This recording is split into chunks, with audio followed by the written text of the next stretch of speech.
शिशु बाटिकार जो शिशु सेविका वैकेंसी 45,000 बाहर थिला ताकू नहीं कि ढेर सारा मत डीएम आसूची किसी लोक एठिक भी आसिक पचार भाई बाहरी सारे आपड़ कहीं कहूना केबेठू बाहरी सारे देखो जो भी देखुच जो वीडियो भी देखुच बाहरी सारे कहते सब जाक फेक न्यूज रियलिटी में कहीदे शिशु सेविका बर्तमान सुधा वैकेंसी बाहरी ना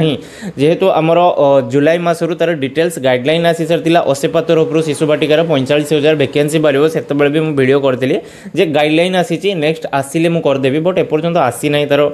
नोटिस आसी ना वैकेंसी कि केबे एप्लाई हेबो केमती एप्लाई हेबो से नहीं कि किसी भी डिटेल्स दे ना ता सहित सरकार को गोटे प्रश्न रहिबो एप्रिल 2 2025 रु शिशु बाटिका आरंभ कलेनी ता सहित शिशु बाटिका वर्तमान सुधा कार्यकारी भी होची छोट छोट पिला माने सेठी जाउचंदी पढिया आउ सेठी शिशु सेविका वर्तमान सुधा नाइंती एप्रिल रु नहीं आज हेलाणी हमर नवेम्बर मास तो केबे तार वैकेंसी भरिबे पिला माने सेठी छोट छोट पिला जाउचंदी कहा भरोसा रे जिवे जो फॉर्मटा रोची स्क्रीन रे एटा भी आपनकर कोनोसी गवर्नमेंट तरफ रु ऑथराइज फॉर्म नुहे किंबा कोनोसी जगह रे एटा अपलोड हेई नाही बट जो ए पीडीएफ टा डिटेल्स देखचंदी एटा सरकार को तरफ रु अपलोड हेतिला ओएसपा साइट रे सो एटा डिटेल्स रहिछि कोन कोन योग्यता कोन कोन अयोग्य जदि भी के देखि ना तो जानिया चाहो टेलीग्राम में मुझे देदेवि पूरा डिटेल्स पीडीएफ आप चेक कर दिखाँ बाकी जब नोटिफिकेशन आस निहाती शेयर करदेवी।